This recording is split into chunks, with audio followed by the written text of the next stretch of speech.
ধন্যবাদ জানাইছো আমাৰ অশোক মহোদয়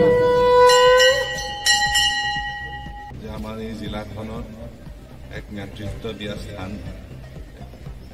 অনুষ্ঠান হল আমাৰ এই গোপাল আৰু জগন্নাথ শ্ৰী গোপাল আৰু জগন্নাথ থান নেতৃত্ব দিয়া অনুষ্ঠান যি অনুষ্ঠানে আমাক সকলো জাতি জনগোষ্ঠী সকলো ধৰ্মীয় বিভিন্ন বিশ্বাসৰ ব্যক্তিক এডাল ৰছীৰে আমি বান্ধি ৰাখে আৰু এই জাগ্ৰত থানত আমি আশীৰ্বাদ পুষ্ট হৈ এই অঞ্চলৰ সকলো ৰাইজে বা এই জিলাখনে আগবাঢ়ি যোৱাৰ ক্ষেত্ৰত এক বিশেষ ভূমিকা ল'ব পাৰে।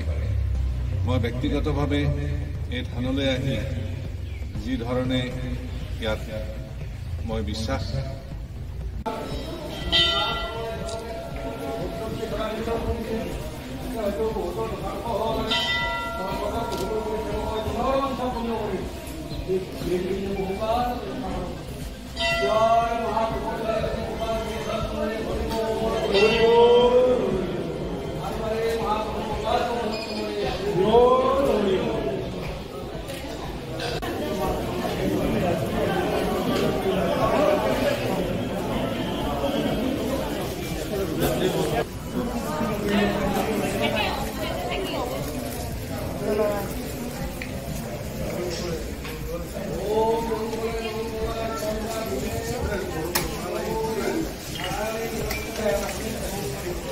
মহাপ্ৰভু শ্ৰী শ্ৰী গোপাল জগন্নাথ থান সত্ৰৰ কোচবৰীত অৱস্থিত মহাপ্ৰভুৰ পূজা আজিৰে পৰা আৰম্ভ হ'ব।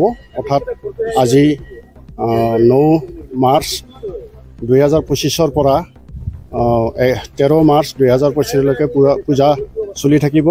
এই পূজাত সকলোকে মই জাতি ধৰ্ম নিৰ্বিশেষে আহিবলৈ মই অনুৰোধ জনাইছোঁ। কাৰণ ইয়াত ওজাপালিৰ পৰা হোমযজ্ঞৰ পৰা আৰু আমাৰ ঢুলীয়া পাৰ্টিৰ পৰা আমাৰ অসমৰ বিভিন্ন শিল্পীসকলে গীত পৰিৱেশন কৰিব আৰু বিভিন্ন জাগাৰ পৰা আমাৰ ইয়াত বাণিজ্য মেলাত আমাৰ দোকানীসকলে অংশগ্ৰহণ কৰিছে। সেইকাৰণে আমাৰ এইবাৰ আটক ধুনীয়া অনুষ্ঠান এটা হ'ব। এই অনুষ্ঠানত সকলোকে অহাৰ কাৰণে মই বিনম্ৰভাৱে আহ্বান জনাইছোঁ। ধন্যবাদ।